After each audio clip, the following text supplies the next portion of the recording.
I love my little fishes as they swim about their home. I love my little fishes as they swim about their home. When the sunlight shines upon them and their colors begin to glow, I am drawn into a world where my heart longs to go. I imagine scenes of beauty and feel the warmth of love. I love my little fishes as they swim about their home.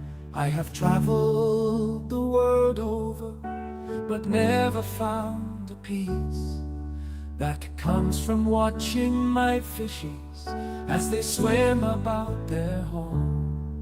My heart is happy and I am content to sit and watch them swim. I will not be alone while these fishies are in my home. When the sunlight shines upon them and their colors begin to glow, I am drawn into a world where my heart longs to go.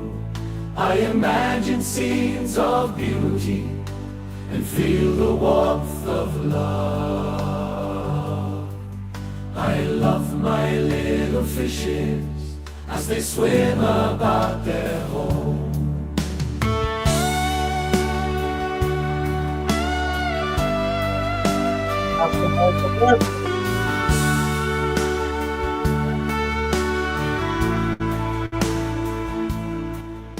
Well, nice to be with you.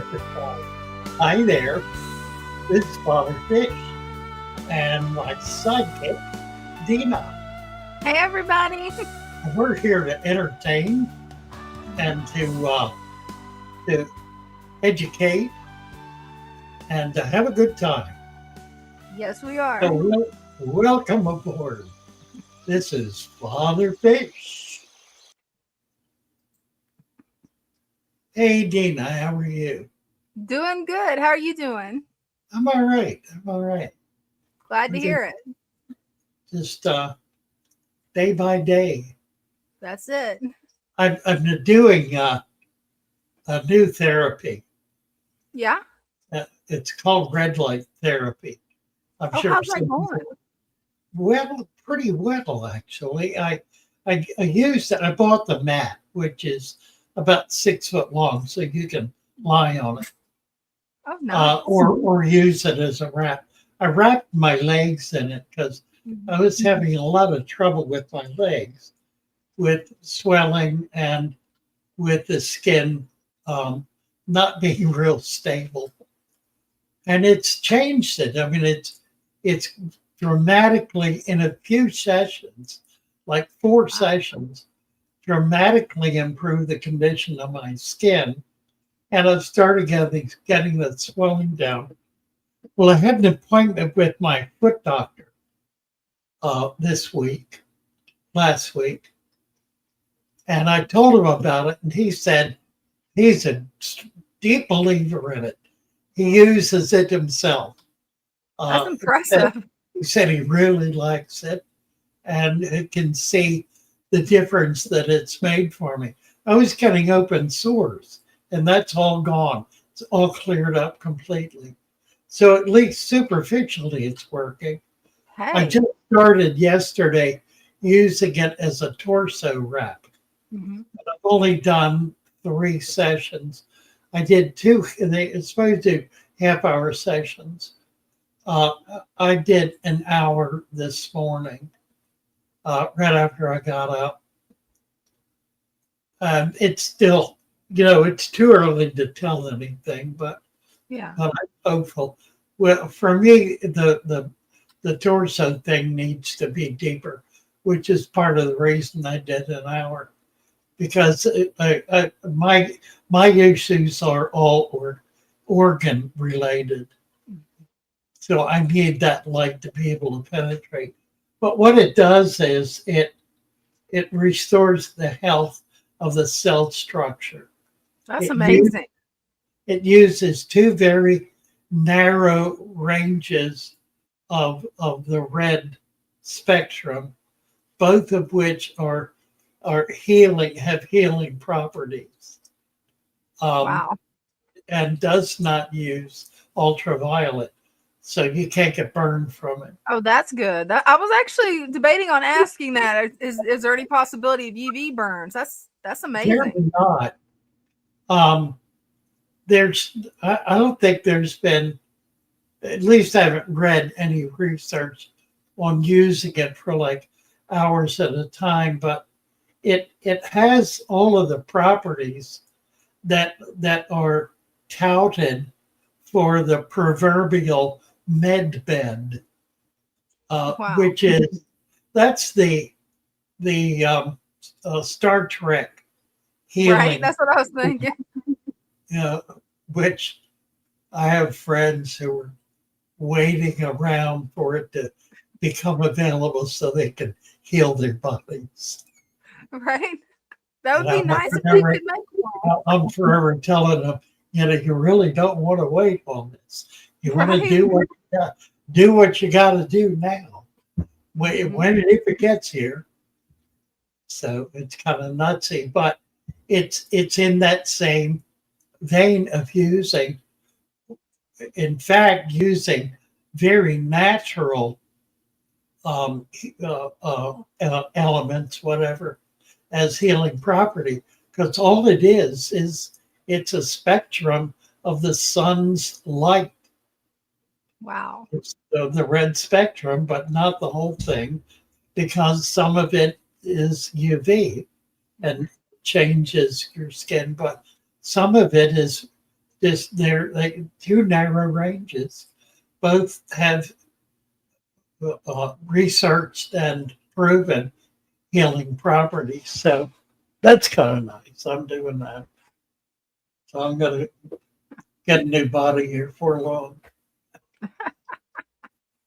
That's amazing that the red light can do that much. That almost sounds like science fiction. That's pretty cool. Yeah, I was really impressed because my legs I've still got some swelling, but it's not as bad. And I noticed it's getting a little better. He said I need to elevate my legs. And that's very difficult to do. It's not an easy thing to do. I mean, how do you get your legs up above your head? Right. How do you do that? You can't do it. I can't do it in bed. I mean, I could do it in bed, but I can't sleep on my back. Yeah. I sleep on my side. And you can't do it on your side because then your body's twisted in an awkward position. Who is it? What is her name? Woman in Louisiana. Tony? Mama, yeah, Tony. Yeah. Tony lies down on the floor and props her legs up against the wall. And I guess straight up in the air. I don't know. That probably works really well. I have a hard time figuring out, well, for one thing, it's hard enough to get down, much less getting back up. Right. And I just can't imagine doing it. Plus, I don't think I've got a bare wall. Oh my God. I had a surprise today. I live in a little tiny cottage. It was built in the 1930s as a logger cottage. They built hundreds of them. The Eastern Shore used to be just forest, miles and miles and miles of forest, and of course, old growth trees. So in the 1800s, 1900s, wood was a big deal. Wood was construction.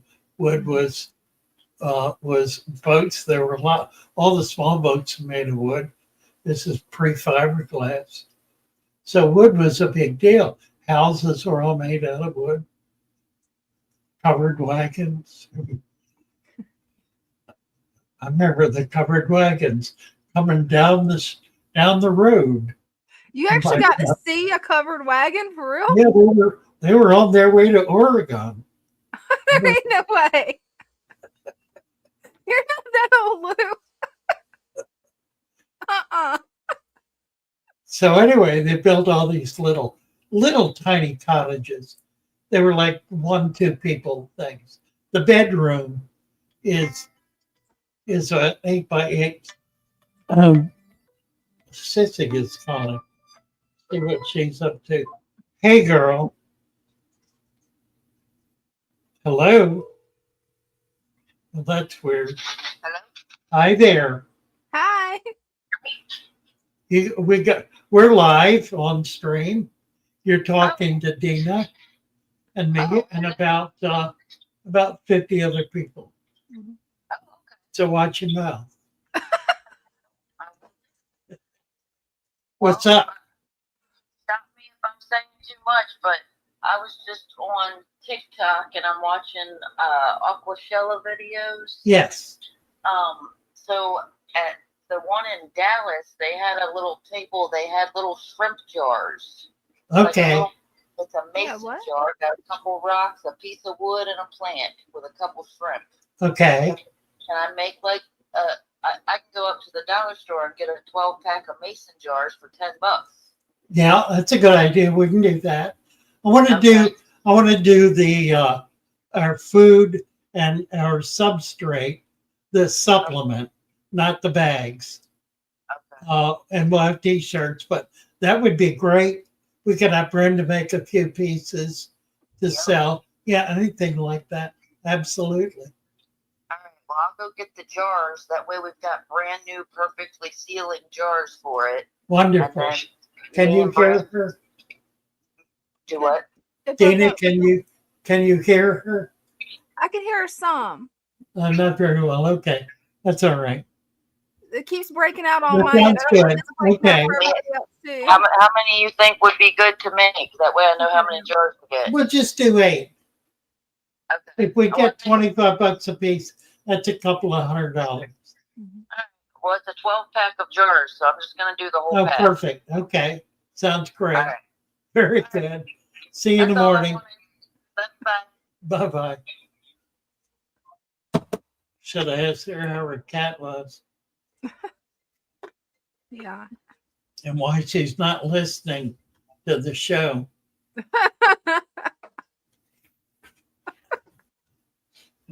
These people, I don't know. Aquatic News Network. We can get massive food. I've got a couple of products that are custom products. Of course, the supplement and the soil. We're not going to sell bags of dirt. What we will do is take orders. Anybody who wants to buy, we'll just take the order right there. But we will have some supplement.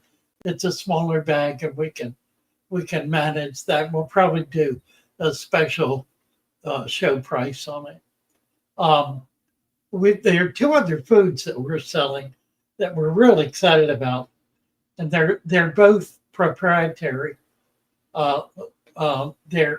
have our label on them, and they're items that are not available in local fish stores because they're made by a very small company, and it's kind of they're really artisan products. One is the flake food, and I've mentioned this before. Flake food, which came out in the 70s, was made by turning the whatever it was made of into a liquid and pouring it onto a huge big tray, very shallow, like 1/4 of an inch deep, and then it either ran through a heat lamp or a heat lamp ran over it, or they used heat lamps over a big tray. whatever to drive all the moisture out.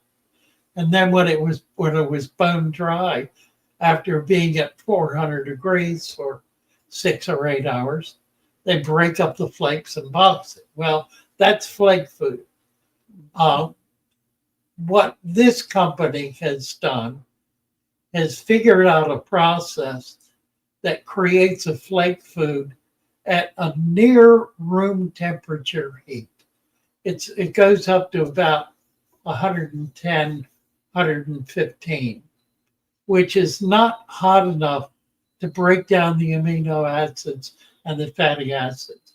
So you still get the food value of mysis, shrimp, and garlic. That's the recipe we're using. There are others. There are 4 or 5 different formulas or recipes that they're making. We've done 2. I don't remember what the other one is. I think it's spirulina and something. Anyway, the mysis shrimp, and I think that's some right here somewhere. Let me grab it. I can show you what it looks like. That camera definitely has a mind of its own. What's it doing? It tried to follow you and then follow the chair, and then it couldn't make up its mind. Oh, okay. Okay, so we sell it NutriPreda Flake. We're going to change the name to Cool Flake, gently dried and flaked mysis shrimp and garlic. And it's whole mysis shrimp and garlic.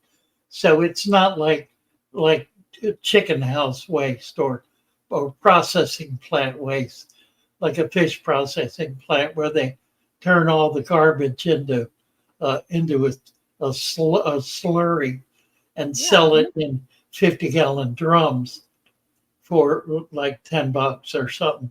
And that's what a lot of the food is made of. So it's pretty nasty stuff. This is what it looks like. So it looks like a flake. It's a little thicker. I don't know if you can tell. Screen where you can see it. It really has a wonderful odor. I mean, what's it smell like? Smells like fresh food. Smells good enough to eat. That's how it smells. Wow. So we're doing that. And the fish are just all over it. We feed it to everything. Even the big fish take it. And they take it gluttonously. I mean, it has enough. Fish eat based on the smell of things.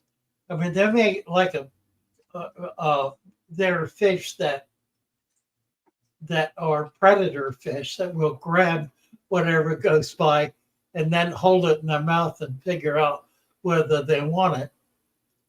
But most fish don't do that. Most fish will smell something, be drawn to it, and then taste it to determine whether they want to eat it. And this just has a really good odor. So that's one item. The other item is frozen food. Now, that also comes in a number of formulas. The thing that's unique about it is it's frozen in a brine solution. And so what happens is that brine prevents it from freezing solid so that it's still, you can dip it out and it preserves it. And you keep it in the freezer. You could keep it in the fridge, I suppose. It doesn't seem like putting it in the fridge, it doesn't turn to water. I mean, it's because I've done it, and in fact, when you have it out, it doesn't separate. The water doesn't separate out. So I don't know what the process is. I don't know how they do it. I know it's an amazing food that you can feed to very, very tiny fish. You can feed it to baby fish. There are also items like frozen rotifer culture, which is amazing for very tiny baby fish. Rotifer is the preferred food for all of the big farmers who are saltwater farmers who are raising saltwater fish because they're born microscopic virtually, and they need a food that is microscopic. And of course, rotifer culture is, well, this is frozen rotifer. You don't have to raise them. It's a bother to raise rotifer. I've done it, and you just have to be on top of it all the time. And I'm rarely on top of anything all the time. So it doesn't work out. And unfortunately, well, I'm not going to rag on my staff. I'll just rag on me. But we haven't got anybody here who has the focus to keep culture going. And I think that's true for virtually all of us. The people who can do it are the people who are successful raising fish. We had a guy come in to the shop on yesterday, who's been raising fish for 2 years. Started with fish 2 years ago. He's now raising 6 species of egg layer, including killifish, German rams, pistos. I sent him home with some angels. He had not tried that yet, but what he's done is he's oriented to the culture, the food culture. So he has whiteworm culture, he has microworm culture, got brine shrimp culture. He has all of the cultures that he maintains very carefully. And so he always has food available for the babies to be able to feed them 2, 3, 4 times a day. And he's successful for that singular reason that he is serious about culture. So I was very excited to meet him. I much prefer being able to get fish from local breeders or local hobbyists who have raised their fish up. We had a fellow come in yesterday, a Korean man and his family. He's in a wheelchair and raises fish. He brought in a colony of 35 green Aeneas Cory catfish, that big, full grown, 35 of them. That's impressive. It was amazing. So we have set up a new pond. When Brenda gets here, we'll show you the pond. Oh, that'll be fun. About a 300-gallon pond. Oh, nice. Yeah, the fellow who was up last week with the koi farm, turns out he's got a rather sophisticated operation where he's raising very high quality Japanese imported show koi. Wow. And raising the babies. So he has bought his stock, his breeding stock from Japan. So they're prime breeding stock, and they're all by species, by type, I should say. So he's sending me, I think, 4 or 5 types of koi. So we've got this really nice fiberglass pond that somebody gave us a while back. We're going to build a little pagoda-looking thing over it and put the pictures and the names of the fish in Japanese as well as English. That's cool. On the posts, and we'll be able to sell those fish. So it'll be an upscale item. They're coming in at about 4 inches. As they get bigger, these are fish that are going to go for $50 a piece at 4 inches. So they're not going to be cheap, but they will be the finest koi available. And as they get bigger, the price is going to go up. They get up to 8, 10 inches. They can be 75 and 100. These are fish that can go for literally thousands of dollars as big full-grown fish. I don't expect ever have them that big, but we should be able to get them up to 8 to 12 inches probably. Although I really don't want to hold on to them. I'd rather turn a lot of them over.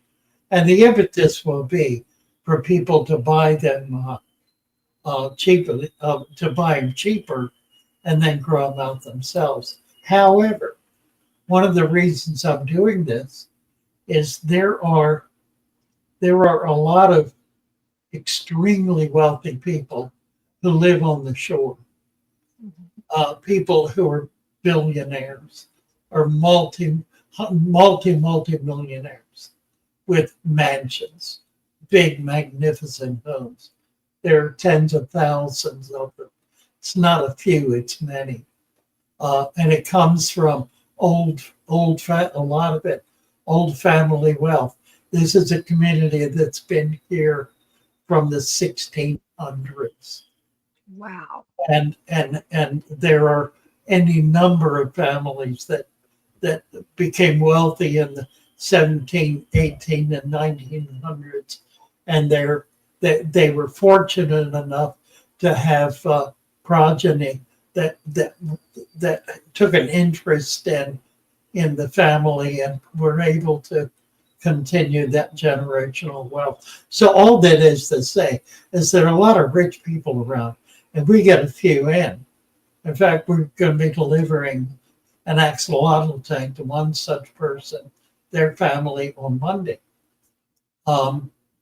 So we need big ticket items, and koi ponds are one of the hallmarks of wealth on a very large estate with a very big home. So that's the game plan. We'll see where we go with that. That's not to say that we're looking to sell all of our fish at the highest price. We don't.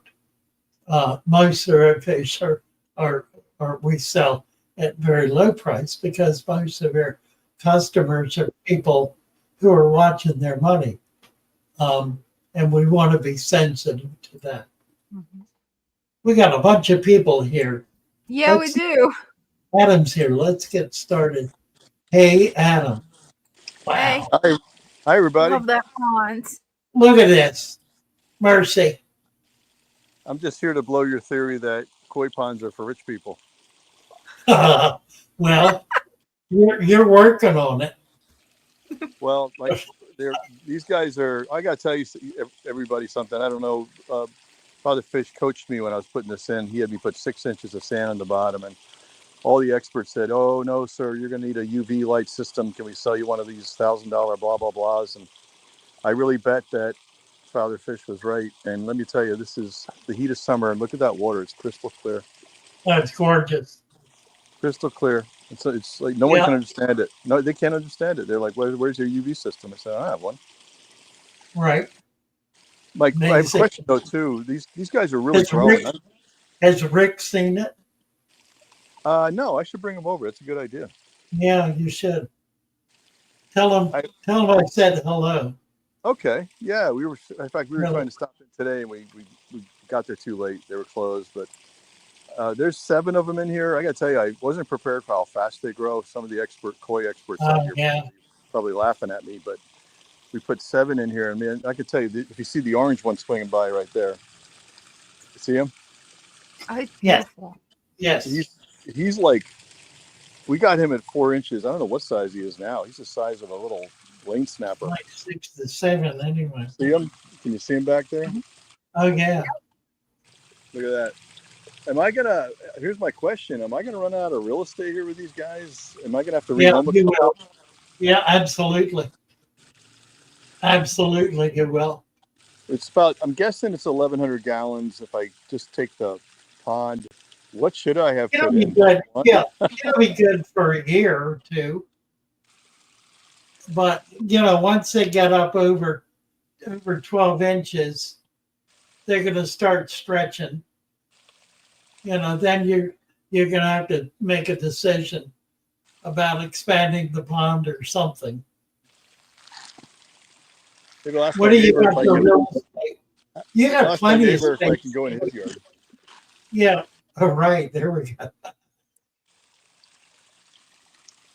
So how many? What is there a rule? Anybody? Is there any rule of gallons per fish I should be following here? Should I have like 3 in here if they get really big? What do you think it could contain when they get bigger? Well, 1,100 gallons. That's actually small for a koi pond. Yeah. What you might do is just trade them off, but they'll be good for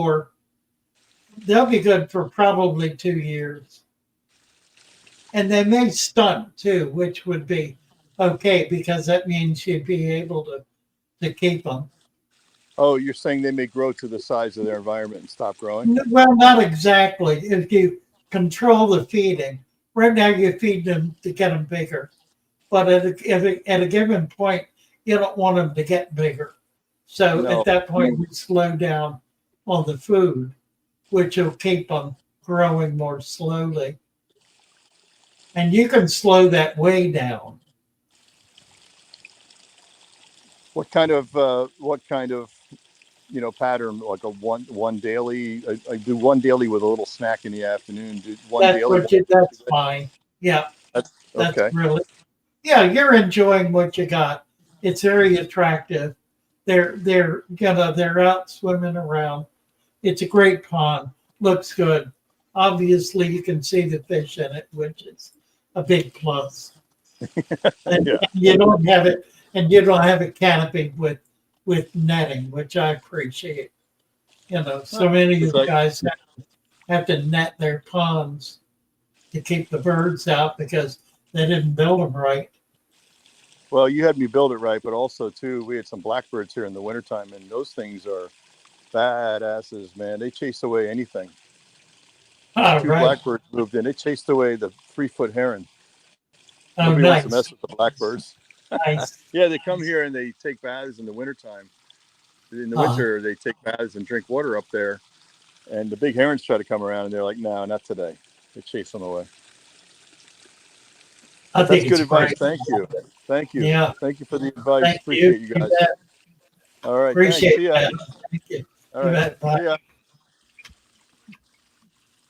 All right. How do we get back where I was? Bring us back. I've All right. lost my mind here. What I did was I maximized my screen and took all the controls away. Hey, it happens. We've And then also did got my- Jacob waiting. Then forgot where I was. What? We've got Jacob waiting. Would you like for me to bring him up? Sure. Okay. Let's go. Hey, Jacob. See what Jacob's up to. Hey, how you guys doing? Good. How are you, Jacob? Doing good. My lurchers are getting big. Look at them. They certainly are. That they are. Yeah, they Nice. getting. Oh, they're They're getting getting. huge. Yeah, they are. Yeah, like 4 inches. And look at that. Yeah. They get, you know how big they get? Mm-mm. Yeah, males typically get 15 to 18, and a female should get to 8 to 12, somewhere around there. Well, right. They get big. They're Yeah, really. actually, they're from the Yangtze River in China. So Oh, wow. they're a river fish. They're not a stream fish. So they get, they get pretty big.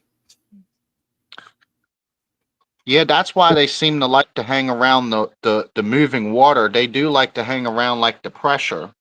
Yep, exactly. That's right. But they're not they're not wiping out my snails no more. They're actually letting my snails live up top to keep like a small cleaning crew up top, but not many. Oh,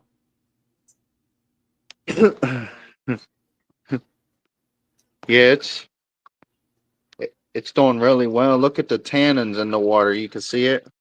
yeah. Nice tank. It is.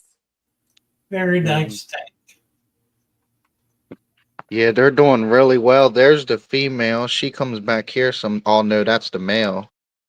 They come back here. The one time my wife seen him sitting right here, and he was just sitting here, and she come up and like poked at him, and it spooked him. And I told her, I said, well, sometimes they're like basically just relaxing. They're just relaxing, and you can spook them by going up and basically because of the shadow.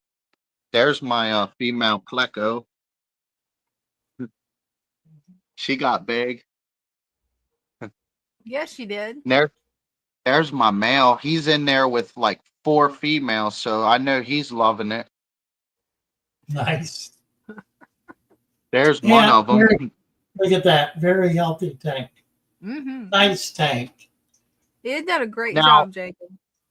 I have noticed I'm getting very little, just wee little. If you look real close, you can see just a little brown, but that's it. And I was told that means it's just a new tank.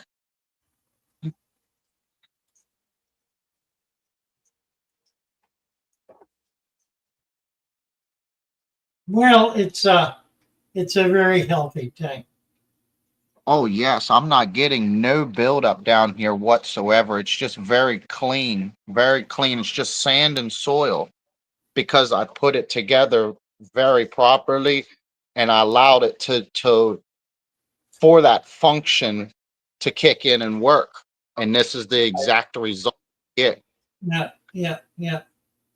Very Just good. don't. Thank you, Jacob. Very Thank The you. nice. only thing now is I don't foul it. That's it. I learned not to foul it. You don't Right. foul it, it will last a long time.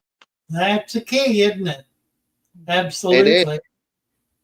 That's one of the major things that you mess up all the time, very little, and that's all it takes is you to foul something, and then it corrupts the system because it puts too much and it stresses it out to where it can't do what you demanded it to do right then and there. That's right. And that's overfeeding, which is why Correct. I spent so long harping on stop feeding your fish. I wasn't saying that fish can live without eating. What I Right. was is that you can put more food in there than the fish need, and more food than the biology of the tank can handle, and that's when you have problems. That's when you get disease, you get foul water, you get a stinky mess, and dead fish. Yes, absolutely. Well, thank you, Jacob. Good to see you. Yeah. Bye for now.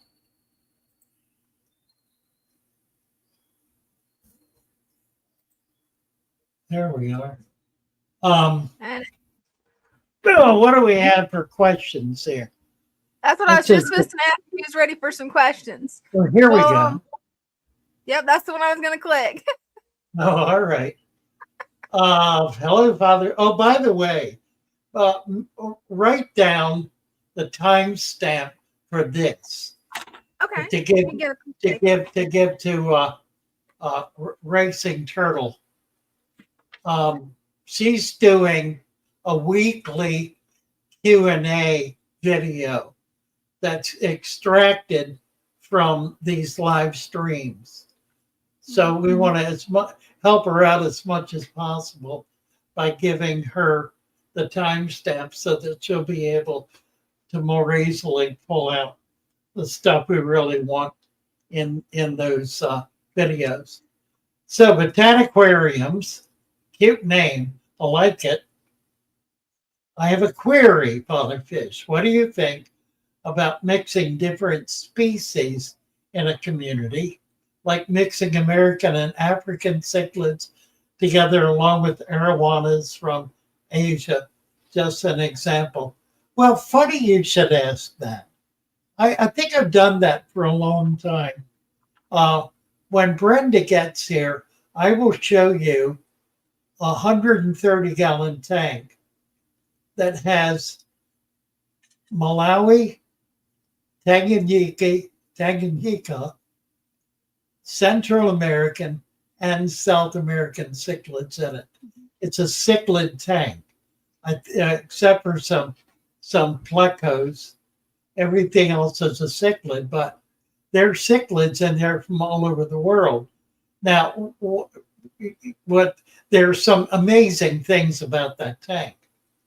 Only one of which is the fact that it is 2/3 or better fully planted with huge growths of red jungle vallisneria, of just a great huge forest of it that the fish do not nip on. They don't chew on it. They don't eat it. They do keep the tank very clean of algae, and we feed pretty heavily. A lot of shrimp, a lot of this flake. But we've got one of the things I've noticed about fish that are from different regions is that very often they will ignore a fish that does not occur in their natural environment. That's interesting. In other words, they won't have a trigger response to a fish that is acting and looking in ways that their species has never encountered before. Now, that's not an absolute. There are exceptions to it, certainly. But I've noticed it's a fairly common dynamic, particularly among African cichlids, which are notorious, the Malawis, for being very aggressive. Well, I should admit that the Malawis that I have involve very few umbunas. I have peacocks and some of the other somewhat less aggressive, and a fair amount of Tanganyikas, which are significantly less aggressive. And then I have Central Americans like Salvini is a big one that's in there. I can't remember.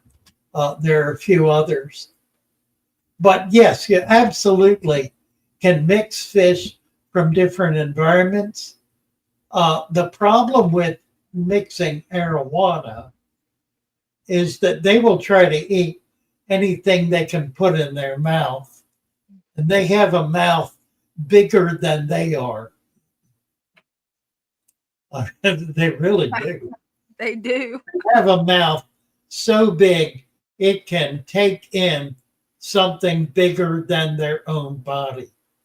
Wow. And there have been records of fish, arowanas, caught floating in the Amazon with like 2-foot arowana with a 2-foot tiger fish in their mouth that they can't get out, and they wind up dying from it.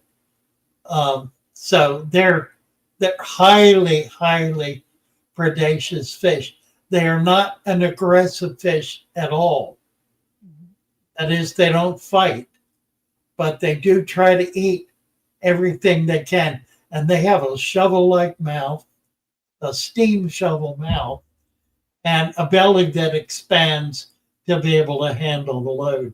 They can actually swallow a fish bigger than they are by folding it in their gut. It's just an amazing fish. But when you figure a fish like that is only going to eat about once a month, it needs the biggest meal it can get. So they're not afraid to try to swallow near about anything, which makes them not a good candidate for a mixed environment. Now I've got two 12 to 14 inch arowanas. They're by themselves, except for some larger plecostomus that they're not likely to mess with. And if they tried, they wouldn't make any headway because the plecos are big and they have a very hard shell and they're strong enough to escape. I may try some bigger fish with them. You can do that with arowana. you can keep them with other fish. You just have to be somewhat careful what you got them with, so that number one, they're not going to get beat up, because they're pretty sensitive that way. If something goes after them, they got nowhere to go, and they're not defensive. Their defense is to run. So if you got a fish that's really aggressive toward them, they're not going to handle it well. They'll get killed pretty easily. But there are other fish that you can do that with. You have to kind of play with it. I've got a 6-inch arowana that's in with a bunch of other 4 to 6-inch fish, and it's not ready to go after anything in the tank yet. And they're all kind of growing at the same rate. These are fish that are going to get 12, 16, 18 inches. They're going to get big, all of them. So we'll see how that goes. They're in a 125, and they will need to be separated at some point. And I think we're going to wind up with the big pond housing big fish at some point. Yeah. It's bound to happen. What else we got? We've got this question from Squirt. She was wondering about the flake food, if it'd be okay for her pistos. Is it better than frozen shrimp? Probably not. I think, though, it's as good as frozen shrimp, because it really retains the properties of the basic properties of a living organism. It does have a shelf life, about 3 months, and flake food doesn't have a shelf life. I mean, you leave flake food sitting out for 25 years and it won't change much. Probably would turn to dust, but probably. Well, the mites will get into it. Right. Eventually. Something's going to get into it. Really. Or the mice or whatever. Or the dog. Right. Or the cat. Yes, you can feed it to everything. And we are feeding it to everything. And that actually answers this question, because I was curious if that included bettas. Yeah, absolutely. It's a good basic food, a good staple. Now, the frozen mysis would be a better food for bettas, simply because the best food for bettas is mosquito larvae. And that's live food, worms, they love worms. So it's always, all of these foods are alternatives to the best food, which is why the frozen shrimp is so good, because it's very close to a fresh live food. But fresh live food is the optimal for virtually all fish, even the algae eaters. Most of the algae eaters will also eat insects and so forth. I was feeding my wiro today. I've got 4 good-sized wiro, spawning size wiro, all in one, and they're in a 75, I think, with no plants. They're death on plants.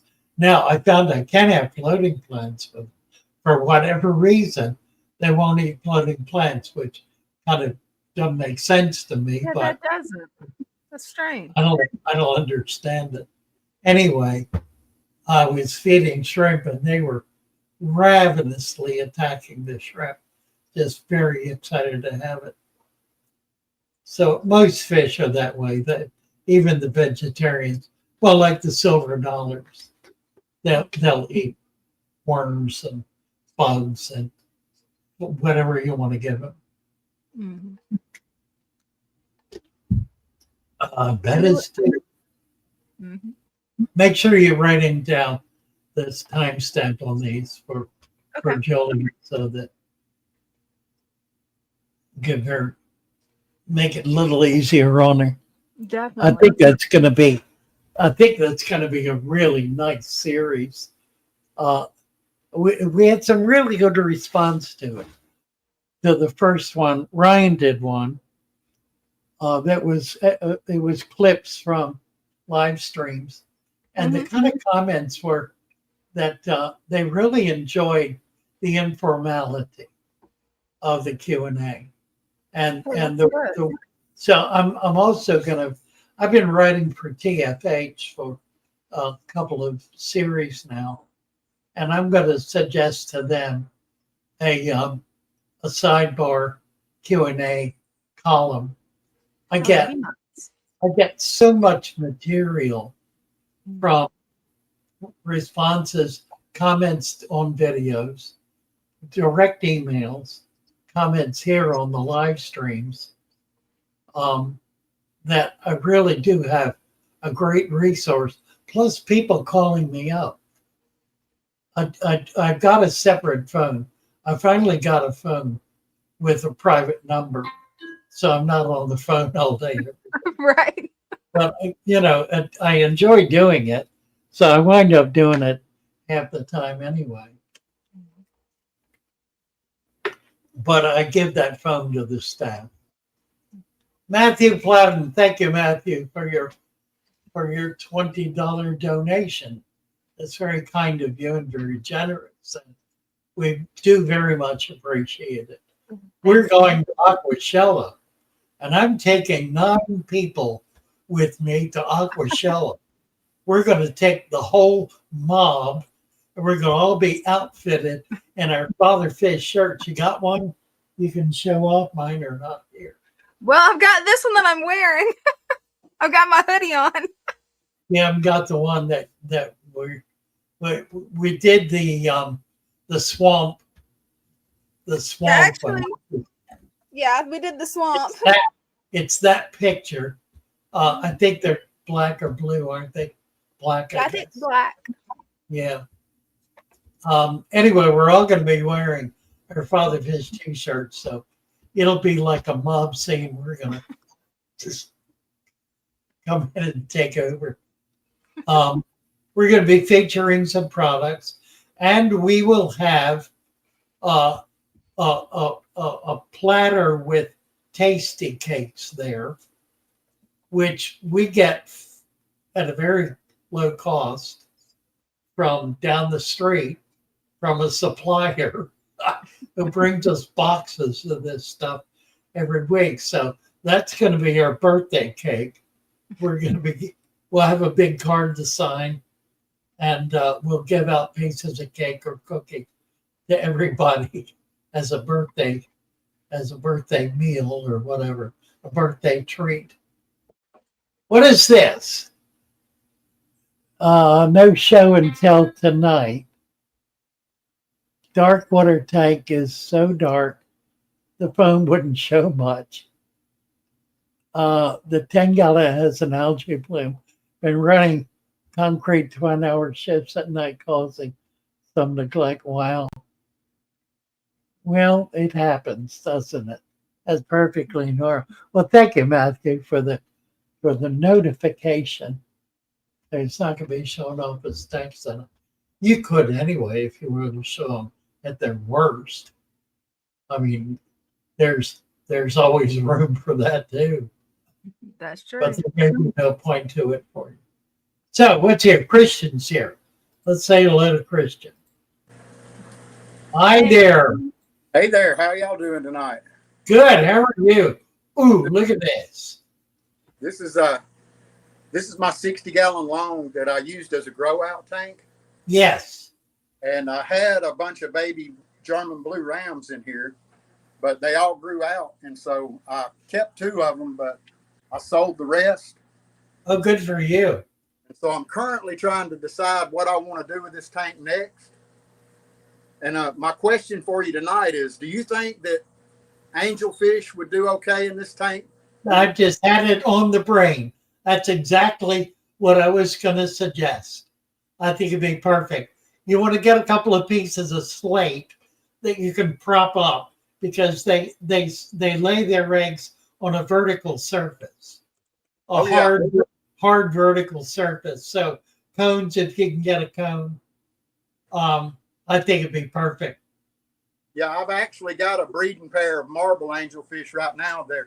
They're laying eggs about every couple of weeks. Oh, And nice. I'm already raising some fry, and I don't have room right now to raise any more. So I've been Well, this is perfect. Yep, perfect. trying to get them to become parents, but so far they're eating all their spawns. Unless I pull Yeah, the eggs, well, they what don't you can do is you can pull the eggs and hatch them in just a bowl with an air stone in it, um, and leave them in there until they're free swimming, and then start feeding them. It's about 2 days to hatch and 2 to 3 days to free swimming. So it's about a week once they're laid before they're ready to eat. Nice rams. That looks like a pair. It is. They've already spawned once. Oh, nice. I really didn't want them to because they're brother and sister, but I hadn't been able to find any more quality rams around. Yeah, it really won't hurt anything. You can do that for 3 to 4 generations without any feedback, without any problems. After that, it becomes problematic. You can't do it forever, but a couple of generations will not be a problem. Yeah, this tank's ready for a trim. It sure is. Everything's growing. I cleaned off all the floating plants yesterday that I wanted to get rid of because it was Beautiful. really out. But Nice. Yeah, the fellow I was talking about earlier brought in a bag of German rams that were half grown, so I got those. are you shipping fish yet? Pardon? Are you shipping fish yet? Not yet. I'm real close. We decided to make a larger box with 1-inch styrofoam. We've been using 1/2-inch styrofoam. So we got a couple of big 4x8 sheets and we figured out how to cut it. And we got a box that'll fit. So we're going to put that together and that'll be our fish box. Oh, wow. Wow. Oh, wow. Yeah, you really need to get them in that big tank. Yeah, I've been changing the water every day. I still got to do it tonight after the stream, but I've got a lot of them in here. I know that some of them are culls, so I would just start dipping them out and putting net full in there. You just do it right away. Do it right now while we're watching. What's that? Those rams are not going to hurt them. You can leave the rams in there. Okay. I would dip. Go and get your net and dip some out and put them in while we're watching you. Okay. Well, I'd really like to pick through them because, like I said, I know there's some culls in there. Yeah. Well, it'd be easier to do it now rather than waste the food on fish you don't want. Okay. Let me see if How many discus you have in there? 2, 3. I've got 2 larger ones and one smaller one. Yeah. And I've still got a few leftover bettas that, they were actually the ones that I wasn't planning on doing anything with because they weren't growing as well as the others. But they've started growing a little bit since they're in here by themselves. Yeah, exactly. Well, with the discus, I mean. Yeah. How many you got, bettas? There's probably 15 or maybe 20 in there. If you want to move them, I'll buy them from you. Okay, I'll send you a message on Discord and we'll coordinate it. Okay, sounds good. And then this is the parents to those. If I can get them to where they'll turn sideways, there they are. Oh, beautiful. Gorgeous. Very pretty. Yeah, marbles. I've got a big pair like that. Actually, I think I've got 3 females. But you got to cut. Yeah. They're really nice fish. I've had a hard time with this tank for some reason. I've got the, the father fish substrate. I've got the inch of soil, 2 inches, maybe slightly more than 2 inches of sand. But for a while, plants just wouldn't grow in here. Yeah. They finally started taking off a little bit, but it's not one of my better tanks for plants. Yeah. It'll get better. It'll improve in time. I don't know what that is. It happens occasionally. Don't really understand why. I don't. Yes, strange when it All my happens. other tanks don't have any problem growing plants. Yeah, yeah. And you got stems in there which should jump up. Plus, it's that octopus. Yeah, I've got octopus. I've got some Ludwigia over here. It's getting kind of spindly. Yeah, And then the Rotala's doing pretty good. yeah. It's a little small, but and the valve is there. Yeah, it's funny, isn't it? Yeah. How long's that been set up? About 14 or 15 months. Over a year. Yeah, Funny. I Funny set it stuff. first to last summer. Put some leaf culture in there. Okay. Get some leaf mulch going. That will cultivate the top of the sand. Okay. Yeah, You and have snails. You have snails in it. I had a nearite snail in there, but I found the empty shell the other day, so for some reason Snails could help too. And then I've got a wild betta in this tank up here. Oh, nice. Cool. He'll come out. Umbrella. He's right. It's a 2.5 with Rotala Vietnam and some Oh yeah. Sagittaria. Uh-huh. He's right over there, but he won't come out. Uh, I seen him poke his head out and then turn around and go right back in. what's in it? Embellis, is it? It's a Dina. Oh, okay. Oh, that's more uncommon. Nice. There he is. Well, Yep. there he was. Zing. He's fast. I got too Yeah. close. Yeah, they still have their wild nature, don't they? Right? They definitely do. And I've got this pothos growing here out of my It certainly is. filter, Love it. and it has become like a steroid plant. The leaves are bigger than any I've ever seen on any other Yeah, those leaves are huge. pothos. And of course, this is Ludwigia. Right. Oh, right. Wow. Yeah, that loves getting out of the tank too. Yeah, it's growing out of this little small tank with this betta in it. I love that. He's pretty. He is. All right, I'll get off of here and let somebody else come up. I appreciate the time, though. Well, thank you, Christian. Nice to see you. It's good to talk to y'all. Thanks a lot. Bye-bye. Thank you. We got a super chat from Adam. Oh, thank you, Adam. My goodness sakes. Gas money for the trip. I'll tell you what, we're gonna need more gas money.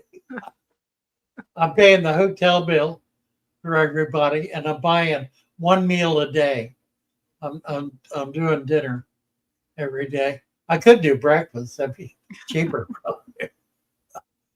Actually, the motel might offer free breakfast. I haven't Get looked to see a it. loaf Might. of bread and some butter and tea. Right. And make toast. We'll have to check. A lot of hotels will have a room service breakfast that's pretty inexpensive. We need to look into that. I don't know if they usually will have something in the morning. So And then Big Time Adventures asked this question. do I have a favorite mini tank? No, can't say as I do. I just like them all. And Right. I've got all kinds of mini tanks. I don't display a lot of them. because it's awkward to display a lot of mixed sizes of tanks in an environment like this. I do have a couple of glass cases, one of which is fully outfitted with jars and bowls that are set up. And the other one eventually will get there. Jennifer's been putting those together and does a real nice job. So, and we're getting people wanting to buy those kinds of setups for their office or whatever. So Yeah, the we're perfect doing office setups. yeah, we're doing more of that kind of thing with shrimp and little tiny fish and so forth. Bettas are always good. Shrimp are the easiest Yeah, because they they can tolerate a wide range of temperature and they don't require much in the way of feeding. They can go kind of indefinitely without food. Yeah, they're really low maintenance pets. They really are. Mm-hmm. Oh, I'll be right back. I'm gonna take a quick break. you bet. Let's see what's looking on here. Megan.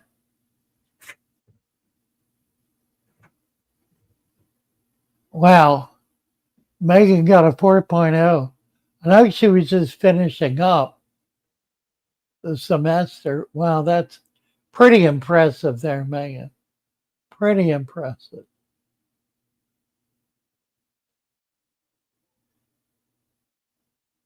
Let's see. I'm looking to see if I can find anything else here. Let's go back, go down to the bottom. Mercy. 500 comments again. Okay, Matthew. Megan. Oh, yeah, Megan's talking about we're doing a reality video. We've got one in the works. The problem is getting them edited because it's just horribly time consuming editing these things. The editor that I had with me for about 3 years resigned to move on to other projects. Well, I'd kind of run out of gas and he was having to dig around to get material. And he was good about it, but it was unfair to him because I really wasn't giving him new material in a consistent way. But he would spend, 12, 16 hours, 18 hours on a single video to get it. And you could tell by watching. They were very highly polished. Ryan does a wonderfully good job. He's doing all the editing right now, but this is a guy who, if he can spend 4 hours on a project, he has overextended himself. He's way too busy. So I'm looking for an editor. We really need somebody who wants to do video editing, who's frankly good at it, because I'm not at the point where I'm ready to handle a beginner again, considering myself a beginner. I don't have the skill to do it. I'm too slow and don't understand the technology. So I don't even try. All the videos I did for the first number of years were just cut and published. I stood in front of the camera, turned it on, talked for 10, 15 minutes, turned it off, and published it. That's what I did for years. No editing at all of any kind. And you can tell. It's pretty obvious. Some of them were good, but the best videos came when we got our editor on board and he began putting up just very high quality stuff. So I'm looking for somebody who can help us continue in that vein. What do we got? Anything? Not that I'm seeing right Megan, off the anyway, bat. yeah. You was asking if I saw anything new, and it's like not right off the bat. I haven't. Okay. Megan made a comment to Adam. She said, reality TV in the making. Very excited to be next to my fish fan. We're working on getting Megan and her family to Salisbury. They're languishing in Toledo or wherever in the world they are. And we're going to try to put it together to get her and her kids and her husband here. So we'll see how all that goes. That'll be nice. But she will be joining us for Aquashella. Mm-hmm. She's become a member of the family pretty quickly, and it's because she's such a hardworking girl and so creative and bright with things that we just need. You know, the ability to handle this technology in an appropriate way is a big part of it, and that's a big part of where these kinds of things have to go. We got to be good at it. And we're right now we're kind of at our low. We're back to where we were a few years ago. Yeah, But I we noticed. also have Julia on board.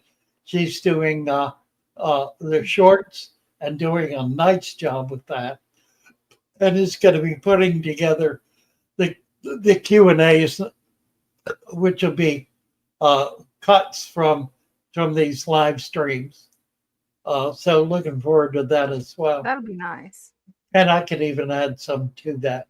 We could do a Yeah, few you because could. I get, well, particularly when I get an interesting comment as an email or as a comment on a video that deserves that. So the Q&A thing I think is going to be good for us. But what Megan is talking about is really exciting. Yeah. That's live TV. I mean, watch out, tank, here we come. Right. And we That have would the be pretty cool. personalities here to prove it. Mhm. I mean, you get these guys huffy with each other and sparks fly. It's kind of amazing, but they work so brilliantly together. It's an absolutely amazing team of people, really amazing. I mean, I'm constantly kind of stunned with the quality of people who are involved with us and helping us out and making all this happen.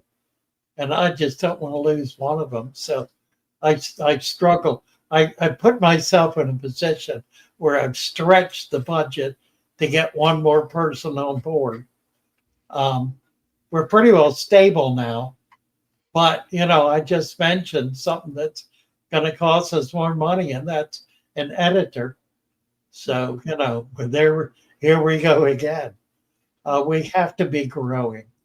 We've got to be growing. So we're just looking at ways to be able to do that. And selling fish will be an important part of it. So we're making a new box that'll be an inch thick styrofoam, and we found a protective element that we can fold over in the box that will add substantially to the to its ability to protect heat or cold, protect from the heat or cold, I should say. So hopefully that's going to make a big difference. We've changed our shipper to UPS second day air, and that's working up pretty well. They mess up about 1% of the time, which is acceptable. I mean, nothing is perfect, Right.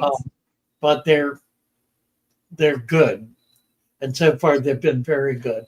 We've had virtually no complaints, maybe one or two a week, which is when you're doing 150 orders a week, that's pretty good. That is. Oh, looks like we got Dude Sweat waiting to come up. Want me to bring him up? Yeah, absolutely. Hi. What's up, guys? Hi there. So I talked to you guys last week for a little bit, showed you some of the stuff. My camera was kind of messed up though. I had it mirrored, so I kept looking randomly at stuff. What are you guys up to? Oh, Enjoying talking the fish. view of your Talking fish. setup. Talking fish as usual. Oh yeah. Right. Um, So what do you Setup. got here? What are you doing? well, these are 20-gallon barrels that I set up a while ago. This one has parrot's feather and hornwort. Right. No fish or anything. I think it has some snails. What's weird about these barrels is all of them have different type of like creatures in them.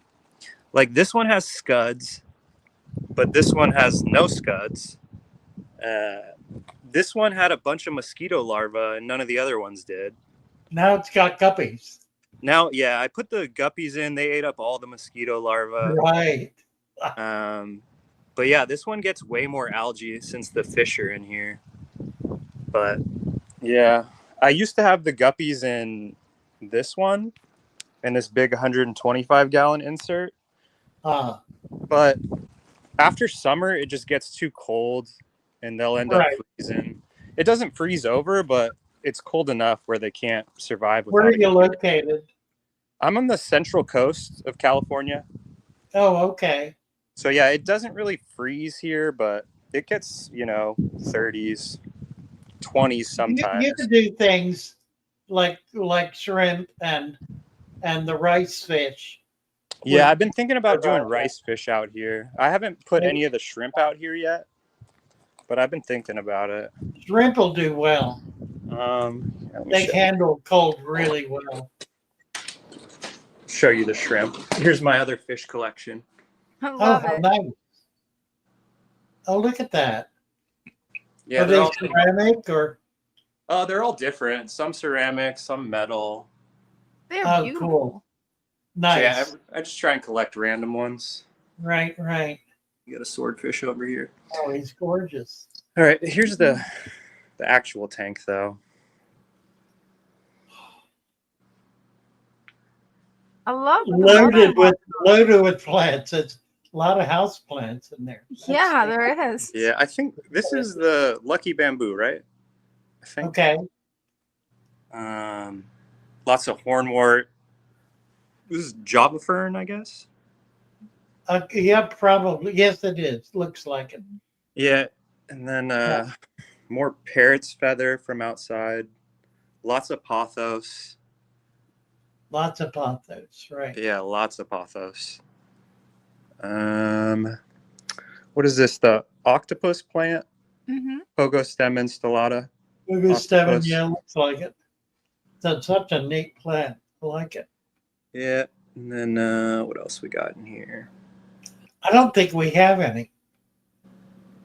We've got guppies. Yeah, so I just have these 2 big females and 2 males, and they've just been kicking out the babies. They're pumping them out. Nice. I think we can see some shrimp, maybe. The little bright red specks. Oh, yeah. Yeah. Those are the baby ones. Nice. Yeah. This stuff is called moneywort, I think. Okay. I like this stuff, though.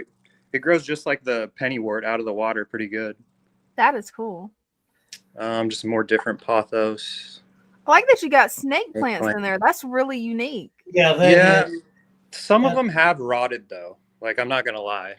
Well, they're a desert plant. Yeah. Well, see, I started this one in a different tank, and it grew from just a cutting. So I was like, oh, okay, like it's definitely possible. But I haven't had them this submerged before. Right. Yeah. So kind of I'm just seeing what happens, but yeah, we'll see where it goes. Yeah, they're definitely growing though. Well, amazing. A little bit. So long as they can get air. Yeah. Also, if you guys want to see some other plants, I don't have aquatic stuff out front, but last week I heard somebody talking about how they got into the aquarium plants because it was really like the look at the outside stuff. garden. Nice garden. Gorgeous. So I thought the same stuff. This stuff is a lot like the aquatic plants, which Yeah, kind except for the cactus, right? of got me into it. That's a beautiful cactus. Yeah, I got a ton of cactus and succulents and Oh yeah, I love your garden. lots very of nice. stuff. Hmm. Okay. No lawn.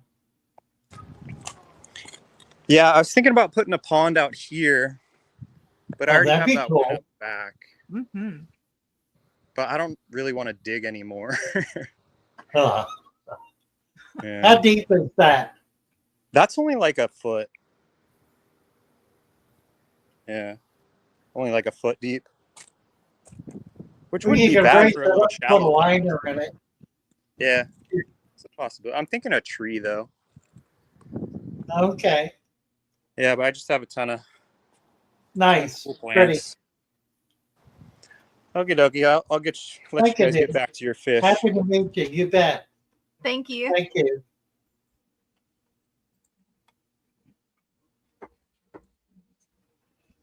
It looks like we got Brenda. Looks like we do. Mm-hmm. There she Hey. is. Oh, here's the pond. Mm-hmm. That's about 300 gallons. That's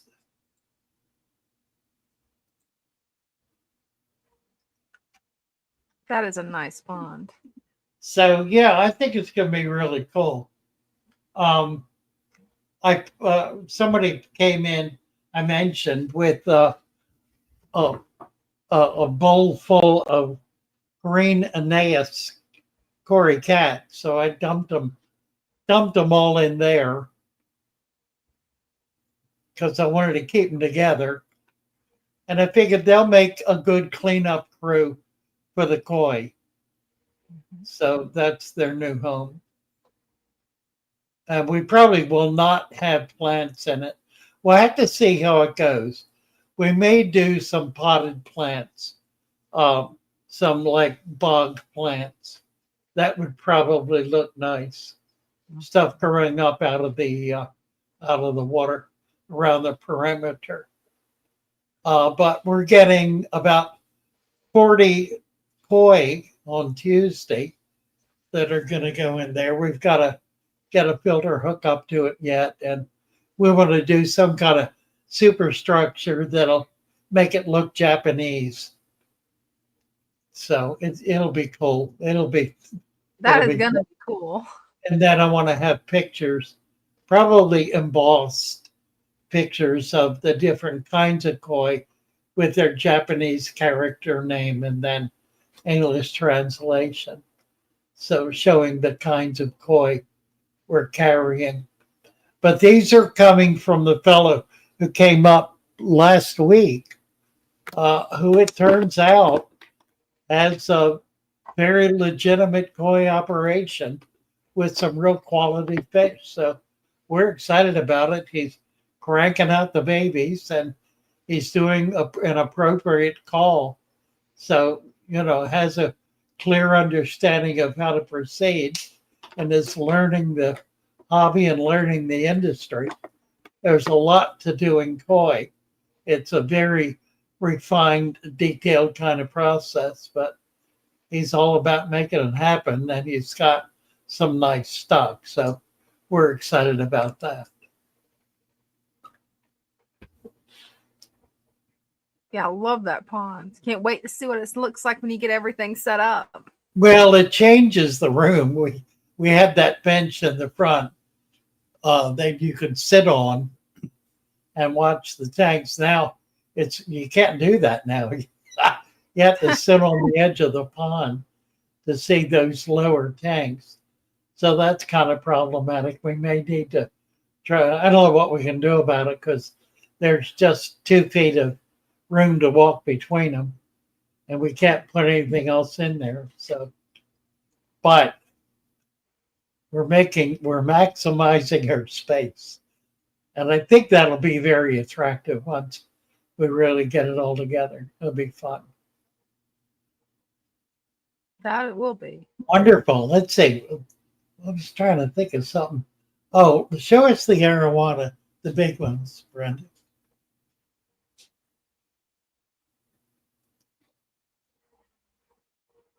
Oh, the lights off? Oh, the lights are off. Might still be able to see them. Yeah. We have two big arowana in here, and they're eating real well and growing. So that's a 125 6-foot tank. So they can be in there until they get 2 to 3 feet long. So I don't know about 3 foot, certainly 2 foot. They can double in size, and the tank will still be good for them. Beyond that, and we're in a different game. I think we'd have to use the big pond if they get much beyond 2 feet. Yeah, probably. But they're real nice. They're doing well together too. We were a little concerned initially that they were squabbling. One is bigger than the other, so the little one was taking a bit of a beating. But it's decided to leave them together. It wasn't really bad, and they act like they're going to be okay. It probably is 2 males, and that could turn into a problem when they get to the point where they're sexually mature. So I don't know. They are gold arowanas. They're not the common arowana, and they came from predatory fins. What else do we got to show off? Let's look at the big 125 top right there. We had about 25, 30 fish in here. It's down to about 10. We sold a few, but mostly because these are all fish that get very big. Notice I put him back in there, and he's doing real well. These are all fish that eat heavily and get big. So this is not their ultimate home. And I frankly don't know what is. Hopefully it'll be a customer's home who will see them and love them.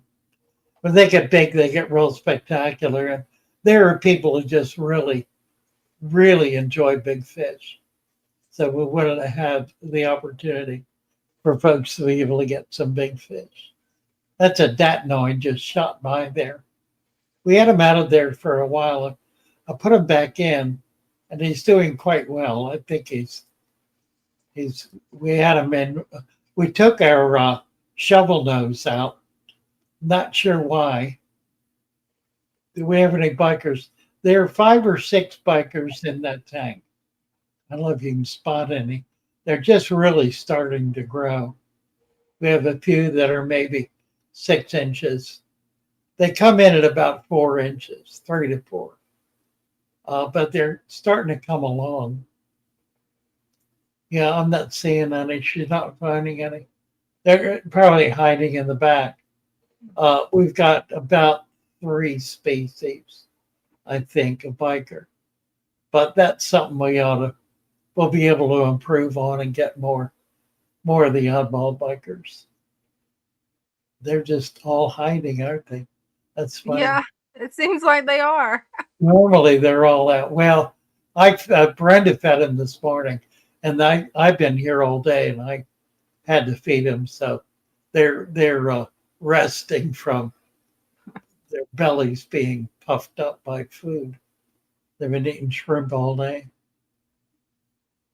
and they all got real fat. Oh, show the pike cichlids, the bottom of 75 to your left. Below, yeah, that one down there. These guys, Wow. got his head sticking out, and here we go. These are about a foot long. We got them at 2 inches, probably 6 months ago. And I'm not sure it's a pair.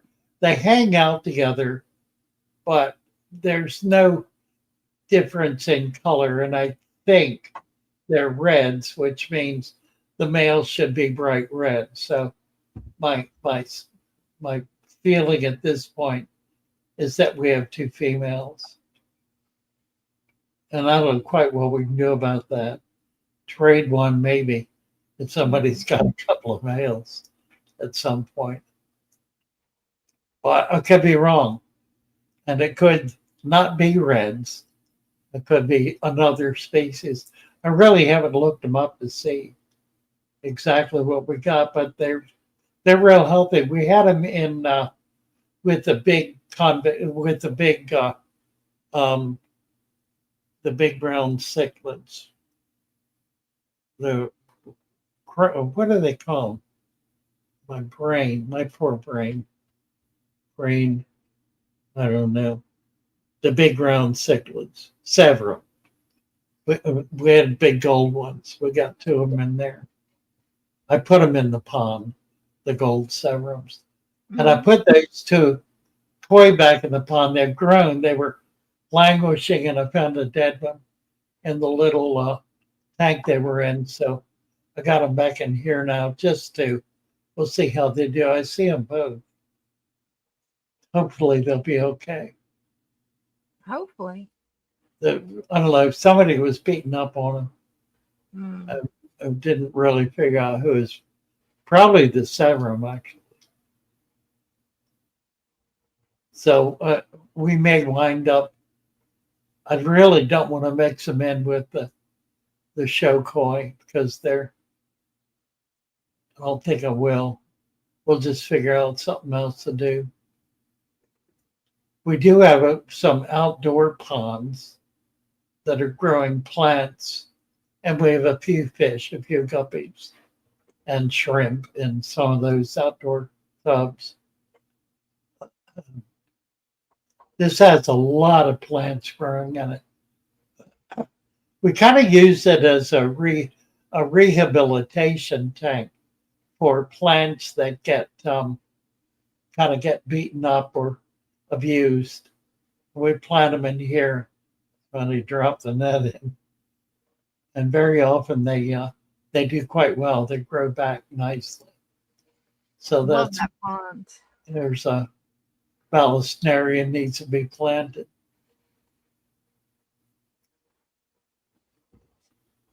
Yeah, it's got a lot of plants in it mostly. It's really kind of gotten very heavily planted recently. I'll tell you what, show us, Brenda, all of the trays that Bryce has put together. We don't have to look at them all individually, although some of them are real interesting. But we've got a horticulture center going now. They're raising moss and ferns and some epiphytes like buse. And here they are. We have, I don't know how many of these. These are fairly large trays. I can't read what it says, and we can't hear Brenda. But you can see that's Glossostigma, I think. Yeah, I can't read the writing on it either. A little bit too small for me, too. Yeah. Let's see if I make it bigger. I might be able to. That's beautiful moss. Love those setups. It's doing so well, isn't it? Taiwan moss. Yep, I can see it now. Taiwan moss. Yeah, there it is, right. That's beautiful. Isn't that nice? Java. Mm-hmm. So this is what, now these are just starting. So they're not ready to sell yet. Christmas sauce. Once these little sections are full with a lot of plant growth, then that's when we sell them. These are Some of these have only been a week or two. There's a flame moth. This one's doing real well. Oh, Look at that. cool. Just, yeah. We've already been selling some of these. That's why the blank spot's there. And we're working on the second culture of those weeping moths. These are so hard to get hold of that we decided to do this to be able to make them available. That's a good way to do it. Yeah, Monte Carlo. That's a real popular one.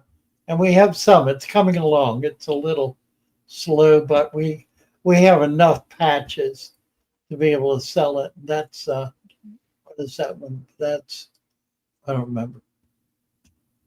And then the last one is Buse. That's Christmas moss. Let's see if she shows us the Buse. I think it's all the way down at the end. Yes.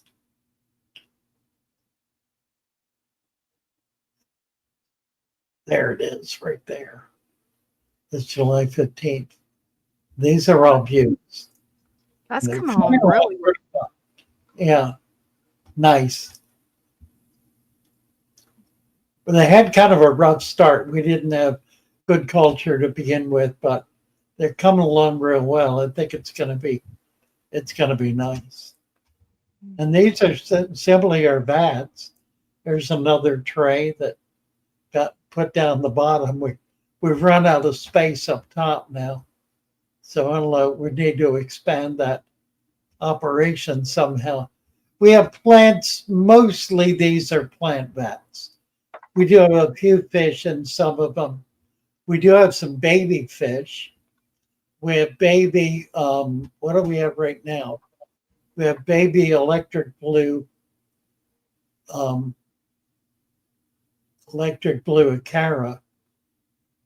that are in a smaller vat. Can we look at they're right in there. I don't know that we'll see them. You might, yeah, right by there they are. Yep, there's the babies. There they are. There are a couple of hundred of them in there. It's full of them. They're doing real well. So I'm excited about that. So we're starting to do more baby fish. That's exciting. And it's all about the food. But this the processed food that we bought, the frozen food that's what's making the difference with these, because we're able to feed an appropriate size when they're real tiny. Nice. The trick with the acara is to get them up to an inch. They can be tricky. Wonderful. Thank you, Brenda. Yeah, thank you. It looks like we got Gerald waiting, I think. Let's see. Gerald Craig, yes. Hi, Jared. Gerald, hello. Can your microphone is off. Oh, there it goes. There we go. There he is. I had a question for you. So I got this tank here. We're doing the father fish method. Very nice. The question I have is, I bought this used, and I'm noticing here there's like up in the corner there's a loose seal. Can that be partially drained and then fixed? Or Yeah, it can. Look at it again. There's something I want to point out to you. Put your camera back on it. Look at where the glass meets. This? Yeah, that's the key. If that is solid with no bubbles in it, then that little puddle of silicone really is not doing anything. It's the silicone between the sheets of glass Okay. that are sealing it. So you can do that, but you need to be careful when you remove it that you don't let that razor blade slip in between the sheets of glass, because that'll break the seal, Okay. and that's much more difficult to repair. Okay. So I just need to kind of like just cut the out where it's loose on the inside and then just reseal it from there. Yeah, but you certainly can do that. Okay. Yeah, I was curious if I had to drain the entire tank because it's a 220-gallon tank. And Right? No, not at all. Show us the tank. Want to get a bit? Looks really nice. Oh, it's a great tank. 220. Wow, big tank with full of little fish. I love it. Yeah, me too. I love that. well, I appreciate it. I needed to talk to an expert. I was trying to research it and I couldn't figure it out if it was possible. Yeah, it's nothing to worry about. Okay. It's not going to be a problem. The frame, so long as the frame is not broken, that's what holds it together. And that seal between the glass, if you start seeing bubbles, then that means the seal is breaking. Okay. Yeah. That usually happens when the tank gets 10, 15 years old. Okay. And it's a bear to reseal at that point. All right. I thank you. Thank you very much. I appreciate it. You're very welcome. Thank you, Gerald. Happy to meet you. Nice meeting you.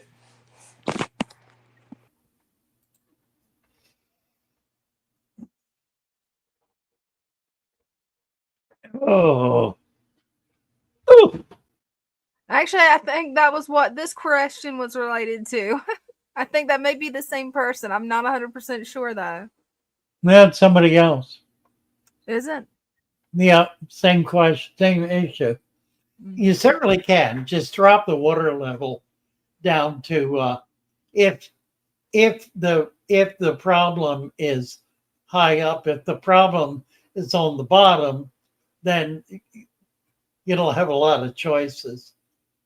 There are things you can use. Silicone can be used in the water. If you have, for example, a pin leak, kind of a drip, or just a tiny little leak, you can use silicone in the water and press it into that, and very often be able to stop it. Now, it doesn't work real well on very big tanks, which is where you tend to get those problems. But it does work. You can do it. Usually what I will do is relegate a tank like that to the fish room. It comes out of the living room because it becomes a real risk. At some point, it's going to develop a profound leak, and you'll find much of the water from the tank on the floor. And you really don't want that in your living room or bedroom. You want it in your fish room on a concrete slab where you can deal with it. Right. So, and I do not trust large old tanks either. The only ones, I was going to say acrylic, but acrylic's the same way. Acrylic becomes crazed, CRAZED. It gets micro fractures in it. And that's a sign of aging. There's really not much you can do about that. They tend to be superficial. A lot of it can be buffed out. But when it gets deeper, it becomes just too old a tank to safely have in a setting that you don't want to get flooded. And then we've got a question from Sailor Ed. How long after I separate my male and female guppies? Really good question. Usually 2 to 3 litters. but some can do more. Guppies, like a lot of um, birds. I don't think birds. Birds. I don't remember about birds. Certainly fish. Mhm. No mammals. I think birds, some of them, are able to hold sperm in stasis. That means in kind of a protected environment where they stay alive, and I guess they provide some nutrition. I don't know. So that as the eggs mature, the sperm is released and is able to fertilize the eggs, and they can one spawn can fertilize two or three different um, spawn. When a fish, when a female grows eggs, it starts on the ovary as a cyst, and then it sort of breaks off from that. And in the case of fish, that divides and divides into different eggs, becomes multiple eggs. I may not have the biology of this right, but the principle is there. So you have many, many eggs, and they all get fertilized at once and or spawned at once. A lot of them are fertilized. I know what it is. It's the live bearer. The eggs that are laid are fertilized externally. The babies that hatch from the egg inside the parent, once they hatch and are born, there is another group of eggs coming off of the ovary that can be internally fertilized by the sperm that the female is holding, and that can happen two or three times before the sperm either die or are used up or whatever. So one spawning of a guppy can last two or three spawns. It's not generations because they're not generationally related. They're fraternally related. It's brothers and sisters. They're sibling related, but in different. Well, just like with any kind of birth, they get birthed at different times, and they're siblings, and then same with the fish. It's just there are more of them. I So mean, Sailor sister, Ed also has. Go yeah. ahead. Oh, I was just gonna say, sisters are sisters, regardless of if they have the same mother. Right. Uh, Sailor Ed's curious. Will a swordtail breed with a guppy?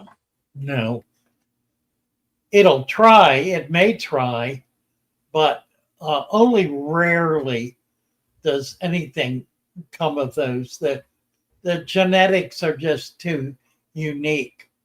There are some that can crossbreed, and there are others who claim that they've crossbred. I kind of doubt the veracity of that. If it were true, we would have unique species of fish that the farmers would be raising, and frankly, we don't. They're non-existent. So anybody who claims they've crossed a guppy with a sword, they probably watched them breed and they watched babies being born, but that doesn't mean that the mother had babies that were the product of that spawn. She messed around more than once, in point of fact. So I Guppies will don't. do Yeah, that. yeah. There are some. Mollies and platies will not cross, but platies and swords will. In fact, that's where. What is that other fish called? There is a separate species that's a cross between the two. What is that called? Can't think. I never get them because I don't like them. My brain's not working. It rarely is these days. Um, Interesting. Will a sword breed a guppy? It will try. It may try. What's Mary?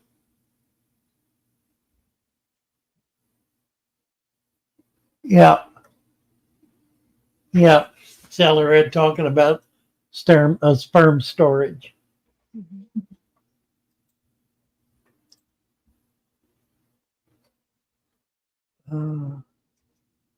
Father Fish don't believe the virgin birth.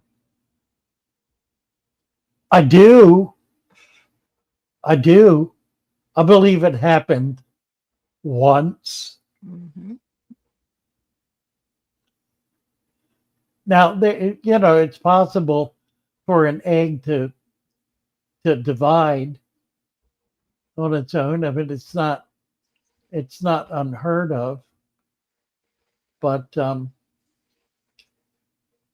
if it happens, it's going to produce all females, and they may not be fertile. I don't know. Guppy Molly Platy. Thank you. The Platy is a cross, and I believe it's a cross between a Platy. No, I'm wrong. That's not it. It's not Platy. There's another one.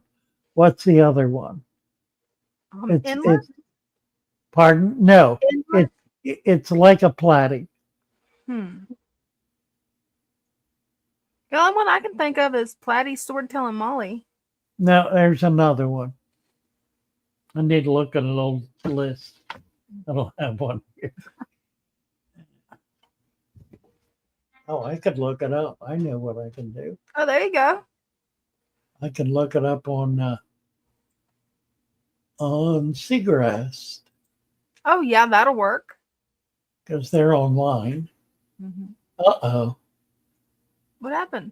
it's not coming up. Oh, no. Huh, that's odd. Oh, there it is. All right. Let's see if I can get in. And actually, if you want me to, I can go get Dean's camera and show off what I did to my tanks today if you want. Yeah, absolutely. Okay, it'll take me just a minute. Meanwhile, getting this up, I ought to show you what I'm doing, but I need to. Let me do this. Let's see. Share screen. Okay. So, oh Lord, here we go again.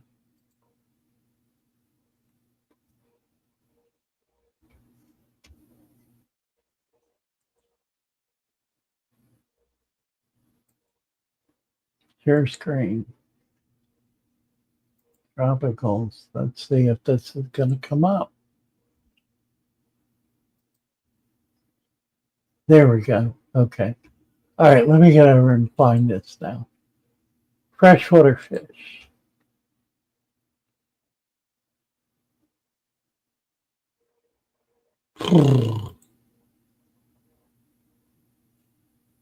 Live bearers, guppy, molly, platy, sword.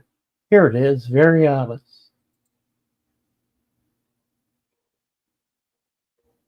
Variatus, and here's pictures. These are Variatus.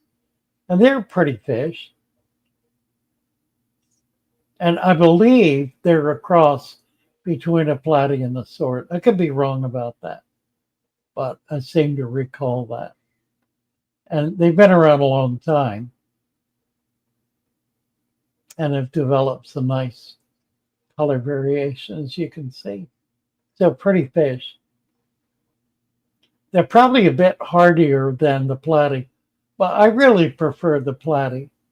Let me show you what I'm talking about.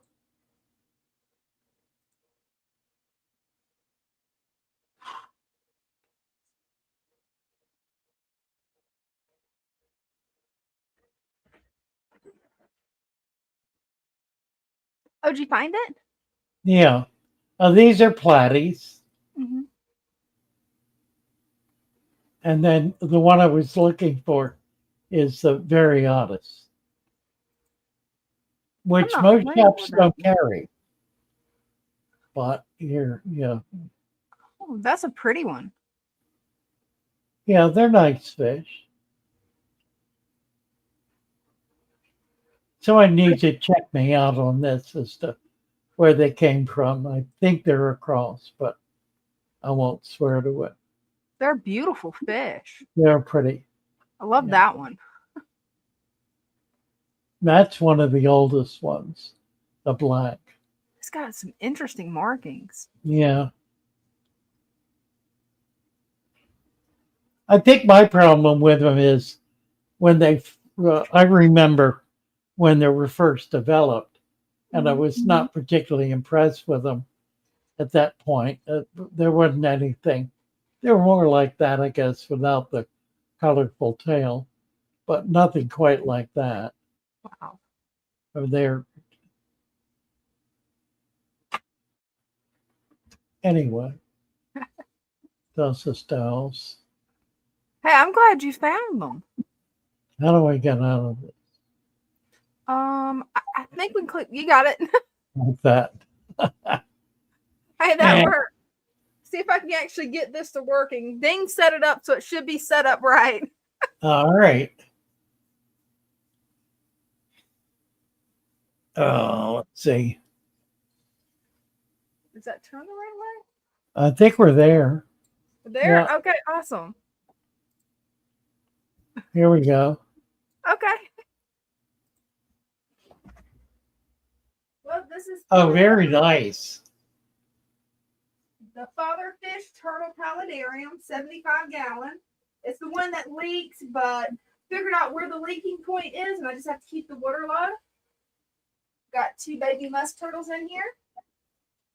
Got A turtle lot of tank. Yeah, it's a turtle tank.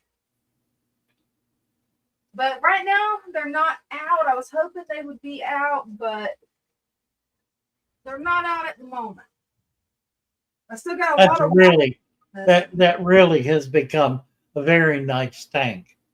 Thank you.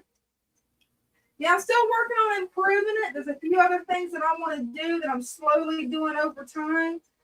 I kind of want to build this up a little bit more where it's more dry. Right. Because as you can see, it's pretty saturated with water. Yeah, the higher you can get it, the better.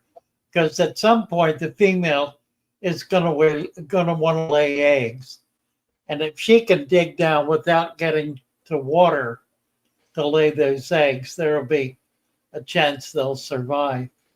Oh, that would be amazing to actually hatch out baby turtles in my paludarium. That would be really. fantastic. Then over here, I'm also starting to build up another little bit of land, just where they have options, because the female has been a little bit aggressive to the male. Not sure if that could be breeding behavior or what's going on there. Just kind of give them their separate spaces. Is your water level maxed out?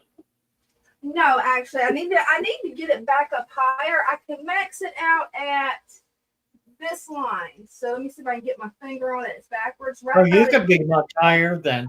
Okay. That means raising everything up. Yeah, that would be the only problem, is because if I can get it in camera, right there, you should be able to see where the Tupperware is. Because I actually use food safe Tupperware for the planter, for the bog plants. Yeah.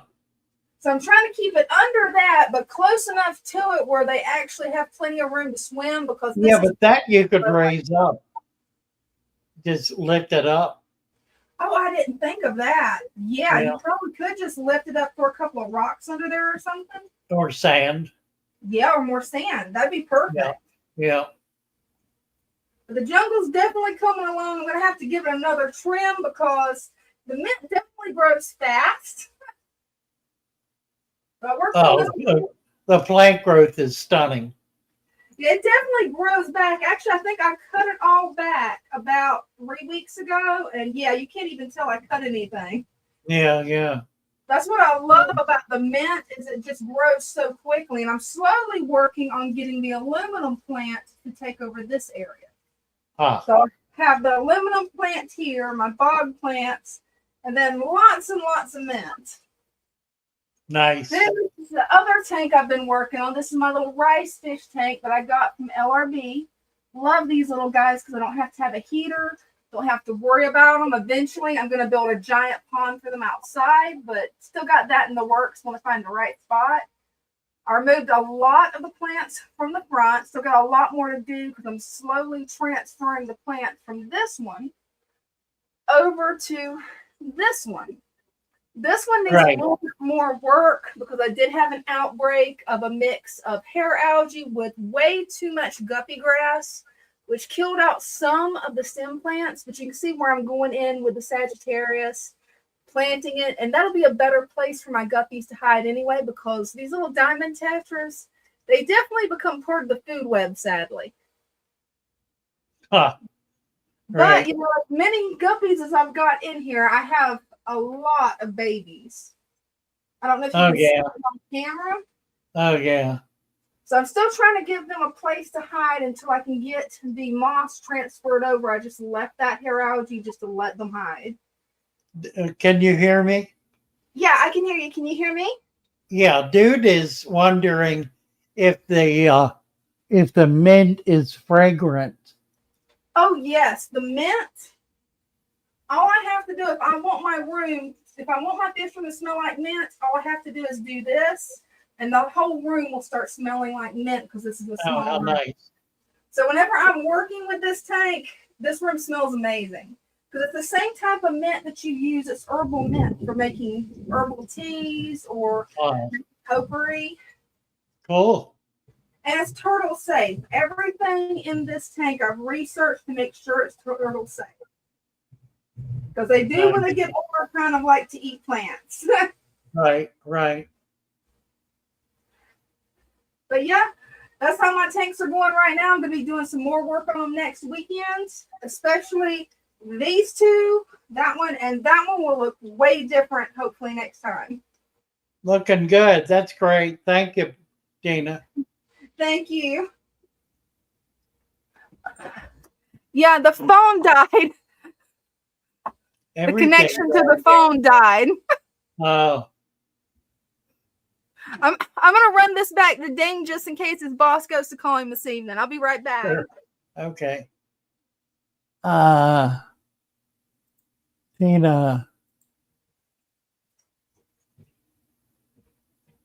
Nice.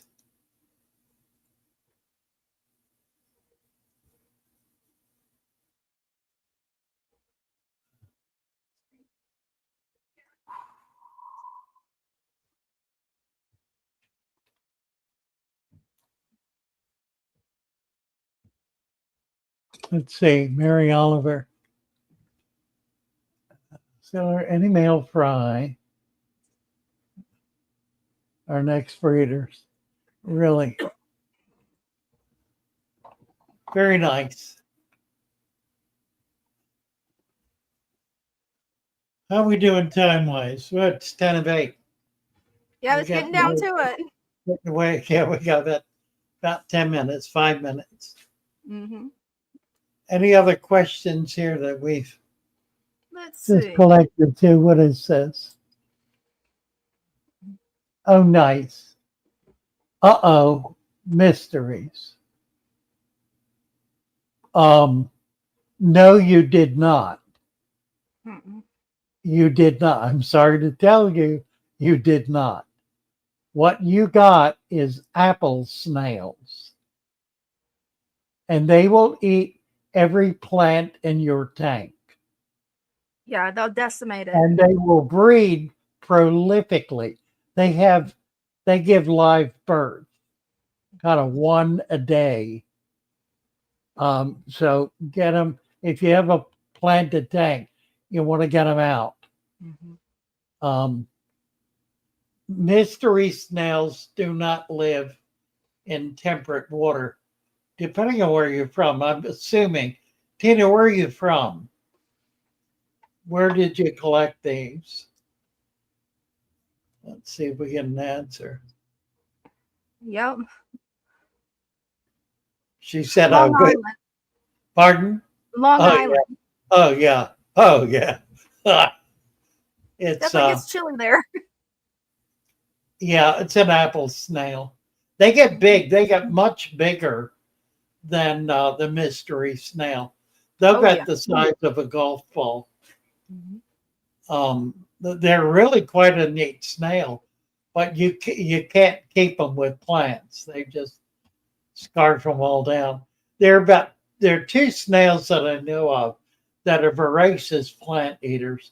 The other is called a spixie, SPXI, and it looks like a giant ram's horn. It's it's real big, about Oh like that. wow. And they're actually a worse plant eater than the apple snail, if you can imagine. Tina says that the snails are striped. Really? Well, that's interesting. I'd like to see them. You want to come up and show them to us? I don't know what that That'd be would be. wonderful. I don't know about apple snails that are striped, but there may be. Let's see. Yeah, there could be. I've never seen any, but hey, that doesn't mean that they're not there. Let me go back here. Actually, cigarettes is not going to carry that kind of snail. She said she'll try to Snails and join and mollusk. show us. Snail and mollusk. Yeah. Let me see if I can get this back up.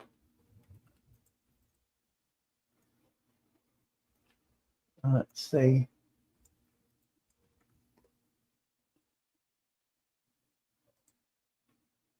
Share screen. Share. Let's see if we got them. Yeah, okay. Let me see if I can find something now fresh. Well, these are mollusks. Nearite. Here's rabbit snail. You all know what a rabbit snail is. That's a neat. I don't think I've spawned them. There's a mystery. That's albino mystery. Let's see. I doubt there that she they is. will have. I don't think they're going to have yeah, it's not.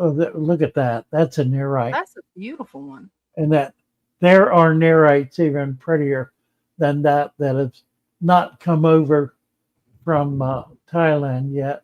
Wow. Yeah, pretty, aren't they? They are. You can definitely get a large variety of snails. That's pretty cool. Well, these are all mysteries. Mm-hmm. All of these. That's a nearite. That's a nice group of nearites. Assorted Love the ones nearites. with stripes. Yeah, maybe get some more of those. That's mystery. Oh, we've And then got the Tina. rabbit. We have Tina? Uh-huh. Yep, she's ready to come up. Want me to bring her up? Yeah, absolutely. Hello? Hello. Can you hear Tina. me? Hi. Yes. So How are this is my you? big, this is my good. How are you? Good. This is my big tank, and I can't really. It's hard to see. He's right there. I don't know if you can see the striped one. I did a snail identification app, and it said that they were banded mystery snails. Oh, Oh, wow. really? Oh, Can you nice. see it? Oh, They're I beautiful. do. Oh, it's Yeah. lovely. Yeah. I have a whole bunch of them. Of course, they're Wow. masters at hiding. There's Wow. 7 of them in here. They're all that striped ones, but I don't know if I can find another one. Well, Yeah, 'cause you know how they, have you seen an egg case from Mystery Snails? Do you know what that is? usually they say Okay. they're at the top of the tank, right? They're out of the water. Right. Yeah, above the water. And I they haven't look seen that yet. a mud dauber's nest. The wasp. Okay. Yeah, Mhm. yeah. And they take about 30 days before they hatch. So if you see one, just leave it. Okay. And when they hatch, they'll fall down in there, and they will grow. There isn't much there that's going to eat them. They'll do real well. Okay. Nice. I just wanted to show you. Can you see on the sponge all the shrimp? They have been multiplying like crazy in this tank. Oh yes, I see the red shrimp. Wow, nice. Yeah. They've got some cool stuff in there. Oh, And Yes, this, nice God. platter. you see Pretty that plant platter. right there? I just got that out of the river. That tall Oh, one right there. uh-huh. A lot of these plants came from the local river or the local lake. All the wood came from the lake. Oh, nice. But this one is my pride and joy. I love this tank. I have Very another cool. one inside. It's a smaller one. But for Yeah. some reason the snails die in that, and not the snails, the shrimp die in that tank. Why do you think that is? I don't know. Might be too warm. Oh, yeah, okay. It's possible. I don't know. The Hmm. shrimp really are a cold water animal. Oh, wow, and I have mine set at 79.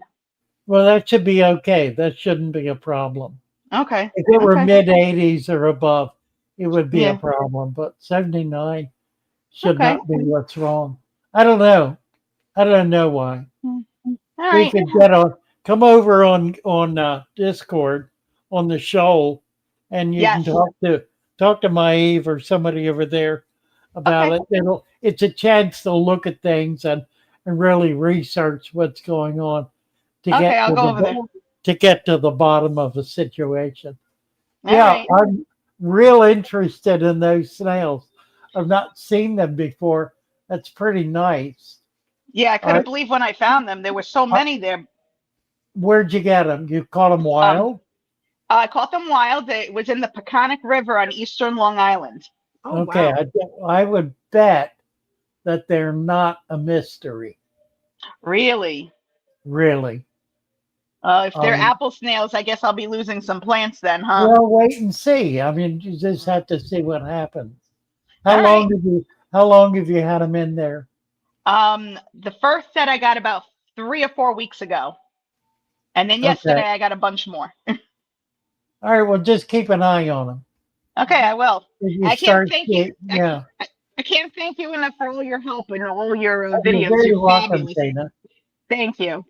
Thank you. Are you Thank going to be at Aquashella? What's that? Oh, it's a big show that's going to be in northern Jersey, right near New Oh, York. I'll have to Um, look into the that. first weekend in September, Okay, Friday I'm and gonna look into that. Thank you. Saturday. We'll be there, so Mhm. Oh, it I have to should go be close. now. Yeah, be about an hour's drive for you. All right, cool. Thank you so much. It's called Aquashella. Okay, I'll Google that. All righty. Hope to see you Nice to there. have you up. Thank All you. right, thank you. Bye bye. Bye bye. I don't know how long I've done. What's going on? Here we go. I lost. Where'd you go?